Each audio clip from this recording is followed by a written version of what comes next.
Hey everyone, welcome to the Swift Arcade. I'm your host, Jonathan Rasmussen. So glad you're here today. We're continuing with episode 2, where we're going to wrap up our Spotify album look. And in the last episode, we created this collection view over here, which is scrollable, which has that nice look and feel of the Spotify app. And we've got a header view up here. In the second part, now that we've set this up, we're going to continue our journey and do what I think is the really cool, fun stuff, which is figure out how to take this header view up here, and as we scroll, shrink and fade it into the background. Very cool effect. In this episode, we're going to take a look at how to do that. So come on in and check out how we can do this really cool effect in the Spotify app.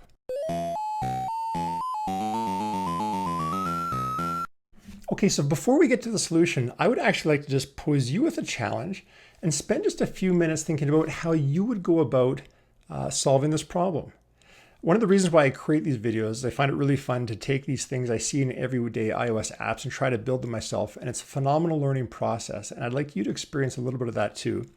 Even if you have no idea and you're brand new to iOS, just think about on paper what you would have to do in order to take a view in a collection view like this and make it grow and shrink as you scroll up and down in the application. Just spend 30 seconds, think about how you'd solve it, jot down some ideas, and then come back and we'll solve it together. Okay, good luck.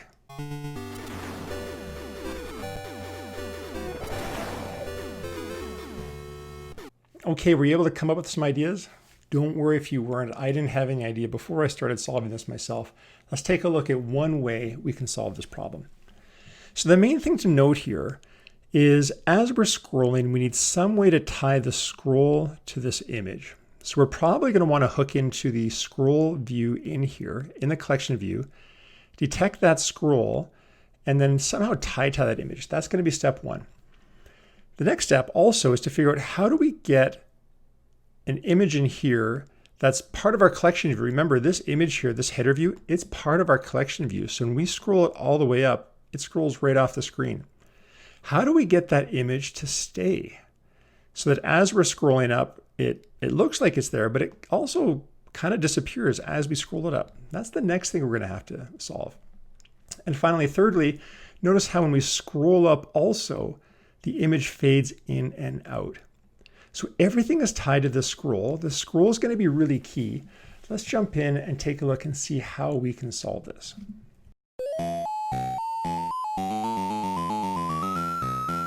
Okay, the first thing I'm going to do is I'm going to go in here and we're going to take this header view and adjust its constraints so that as we scroll up, the constraints on this header view shrink and grow. So if we go back to our application, let's go back and let's go find, where are we now? Let's go find our header view. This is where we're going to want to do some work. And if we just review how this header view in our app here is laid out, we just have it centered on the X, centered on the Y, and we've hard-coded the height and width to be 300. Now, when I solved this, I had to make a few assumptions and guesses about how big this thing was going to be and how much my scroll was going to scroll. So when I started this, I thought, okay, when I scroll up here, there's about a 200-point scroll that I'm interested in terms of going up and down. And my image is going to want to go from about 300 points for width and height down to about 200. I just guessed these numbers and these were just empirically defined. You don't really know until you try it out. But that was kind of my thinking into going here and doing that. Now the first thing we can do is let's figure out how to hook into the scroll here and detect how far we are scrolling in the Y direction. Now this scroll is actually on our collection view. So to see what that looks like, we need to go back to our view controller, go down and find our collection view delegates. And there's one delegate in there that we commented out but didn't actually implement, and that's the collection view delegate that gives us callbacks when things are going on in the collection view. So this delegate here is our data source, so that's how we supply it with our data. But here, if we implement ourselves and say we'd like to be the delegate of the collection view, we will now get callbacks when things happen on this collection view. So to implement that, we just need to come down here, add an extension to our view controller of UI collection view delegate flow layout. This is the one we want. And in there, specifically, the function we want to hook into is this one called ScrollViewDidScroll. Now this is a callback that is going to get called when we scroll here. So let's just see what this thing can do. What this callback gives us is it gives us access to our scroll view. In there, there's something called a content offset, which basically shows you how far the scroll view is offset. And in there, we have an X and a Y value. So we can get our Y value by asking our scroll view's content offset Y and basically say, hey, how far are we scrolling or where are we? And if we just print this out now, let's just see what this does. So I'm just going to go and print out Y. Let's go Command R to run. And if I go Shift Command Y now, I'm just going to bring up the debug window on the bottom here. And I'm going to scroll a bit and check this out. As we scroll, we're getting feedback on how far our scroll is going up and down. So we're at the very top here and we haven't scrolled at all. Our scroll offset, content offset is 0. And as we scroll up, it's going up, and it's about this 200 mark here. This is the one I'm interested in because this is where I'd like the view to kind of disappear. But this is great. We've got our scroll. We know what its value is. Now we can use this in our header view to do some animations.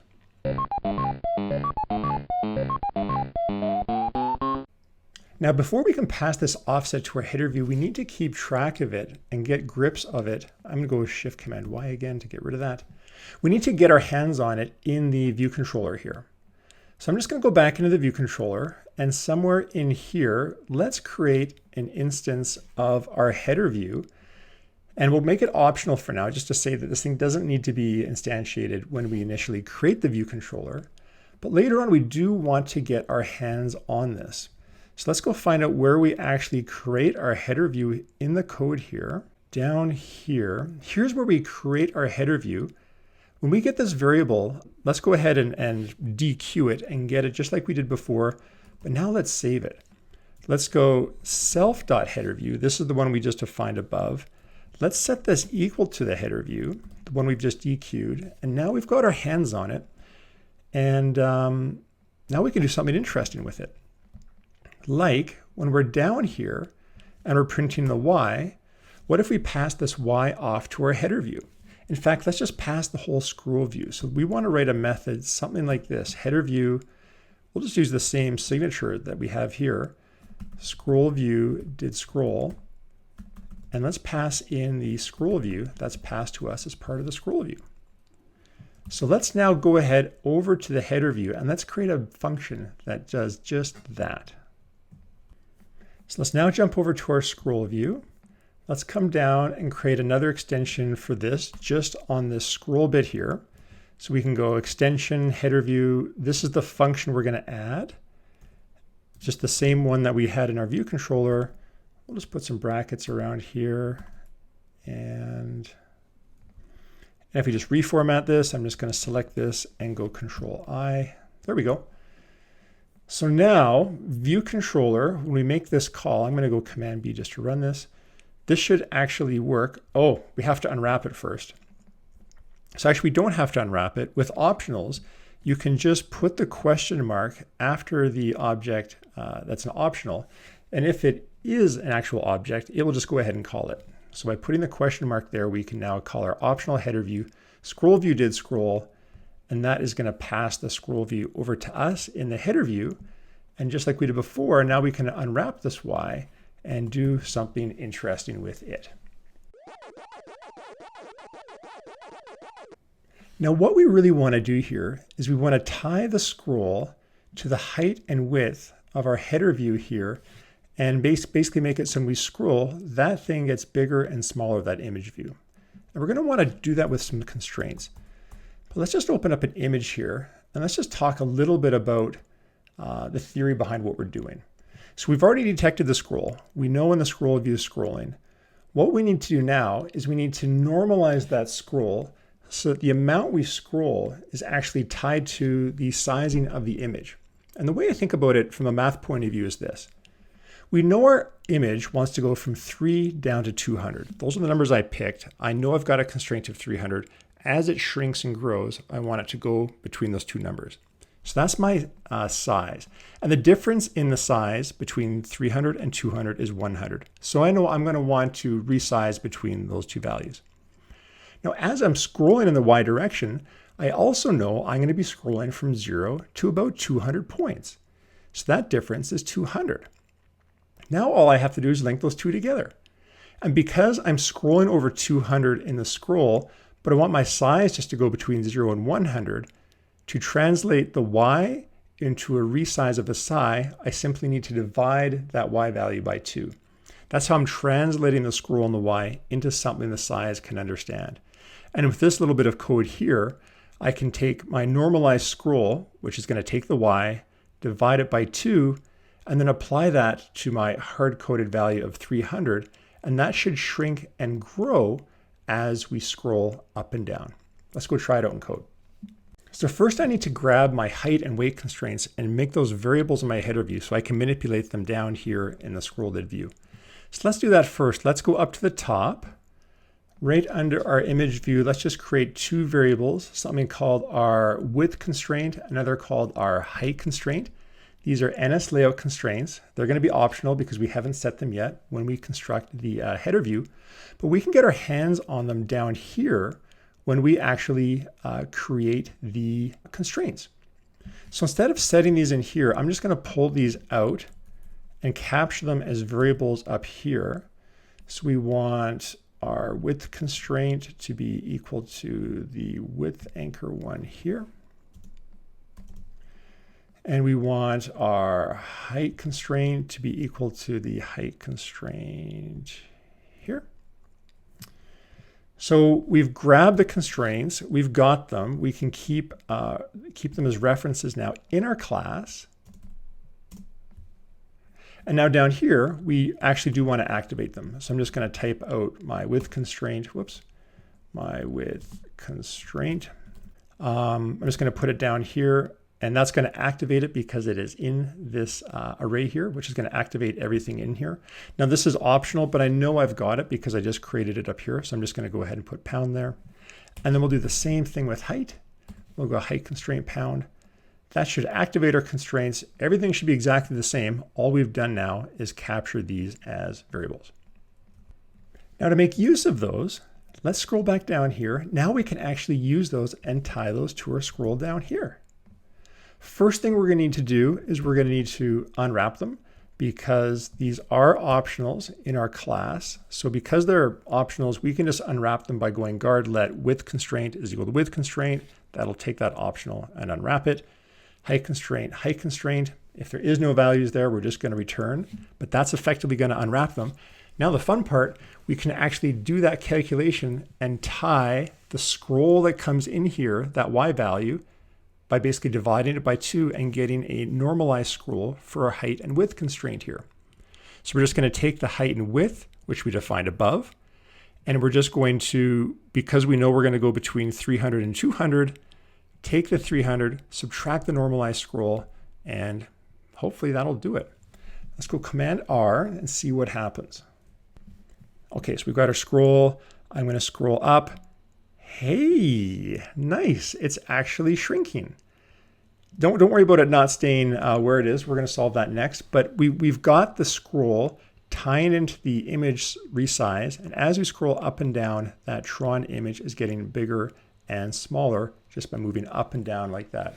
Good stuff, everyone. That's part 1.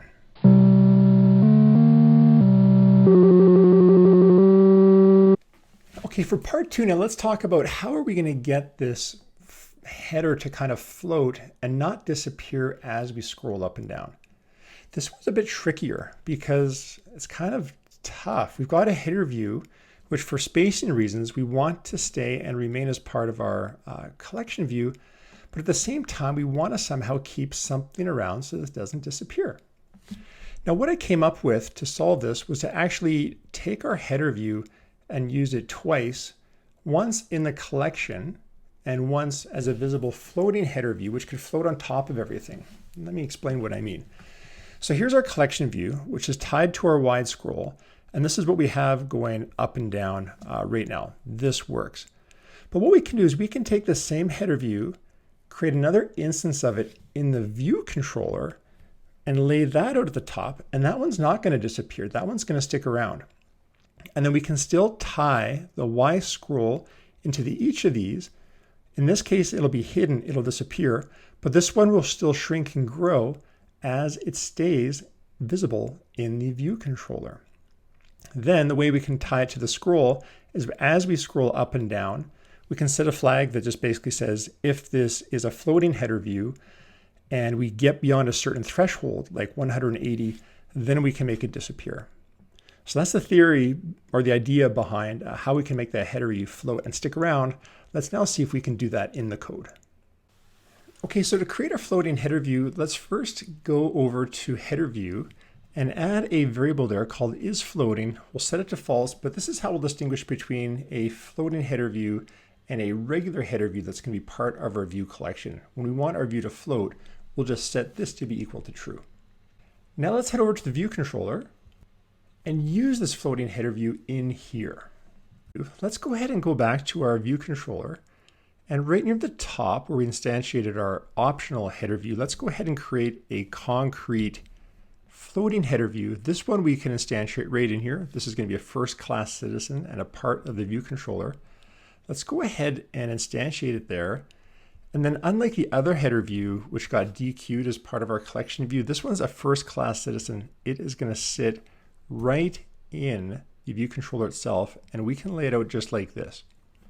So we can take our floating header view and say we're going to be doing auto layout, so we'll set that flag to be false. We'll then add it to the subview. We will then set its track to be Tron, so that's how we can populate the image in there. And then we'll just set two constraints. One is we will pin it right along the top using the safe area layout guide. And secondly, we'll just center it on the X, and it's just going to sit right in the middle there. Now, something that's interesting is you'll notice we don't need a leading, trailing, or size here. That's because in the header view, we gave it an intrinsic content size somewhere down here. Here we go. This is like a soft, it's not a required auto layout constraint. This is like a recommendation. It's basically saying, if you can lay this image out with a size of 300 and a height of 300, go ahead and do that. That's why we don't need the leading and constraint, leading trailing constraints here. It's already got an intrinsic content size. It can size itself. And after that, we just need to remember that when we go ahead and DQ our optional header view, the one that actually lives as part of this UI collection, we're actually going to go ahead and hide it. Remember, it's just that floating header view we actually want to sit there. So we're going to go ahead and DQ and let the collection view have its header view there, but as soon as we DQ it, we're going to hide it and just let the floating view be the one that resizes itself as it's tied to that scroll. Then we just need to take this floating header view and tie it to our scroll. So we'll come on down here and take our floating header view. And as we do the scroll, we'll also pass that to our floating header view instance. And then in the header view, we just need to take into account how that actually is going to get used. So if we click on header view and we go down to our scroll here, we can do a little check that basically says if our instance of header view is a floating header view, when our Y value gets beyond about 180, this is just something I empirically tried out, go ahead and hide even the floating view. All right, let's go Command R, run this and see what happens. Okay, so we've got our scroll view. Let's now scroll up and look at that. That floating header view is the one that's visible. The other one's hidden behind. It's shrinking. And as we get down to about 180, it's not disappearing. I thought it would disappear there, and I'm not sure why. Okay, let's dig in and just see what's going on here. Okay, I think I know what happened. We forgot to set our header view to be floating in the view controller. So if we go back to the view controller and we look at where we created our floater view up here. Yeah, I think this will do it. Let's go floating header view is floating. Let's make that equal to true because I don't think that flag was getting called. And if we run it now and we try again, as we drag up, pop, it disappears. Hey, super, congratulations. Now we've got a header view that disappears as we scroll up and reappears as we scroll down. Good stuff. Okay, we're almost there. There's just one more thing we need to do, And that is, we need to figure out how do we make that image fade as we scroll. And the good news here is we've already done most of the heavy lifting, because we've already got a scroll view, which is telling us how we're scrolling in the Y direction. What we can do is we can just tie that to the alpha, or the brightness of an image as we're scrolling. So we know we're scrolling between about 0 and 200, so that's fine. Alpha goes between 0 and 1. So all we need to do is take our scroll from 0 to 200, normalize that between 0 and 1, and our alpha should change as we scroll, just like the image size did. So we can do that very simply in code. We can take the Y value, divide it by 200, and that's going to be our normalized alpha. Then we can take the alpha of the header view and just subtract whatever that partial fraction is from the full brightness, and that should grow and dim as we move about the code. So if we go back to the code now, let's go to our header view. Let's go down to this scroll method, and let's just add one more bit of code here. This alpha, let's add this normalized alpha, divide by 200. Let's just go ahead and run that. And if we go to our app now and we scroll up, it does indeed fade and dim, come back out, fade, dim, looks great. And we can now do that in our application. Hey, good stuff, everyone. So anyways, there you have it, everyone. I hope that was insightful. I think it's a really cool effect, taking the ability of taking these scrolls and then tying them to animations. The more of these I do, the more I'm finding the scroll is really a key piece. Scrolling is just such a core part of an iOS application. If you can hook into that and then normalize it and tie it to any effect you see on screen, you can get a lot of cool effects. So I think this is a really good technique worth knowing. Okay, thanks for coming, everyone. We'll see you next time. Bye-bye.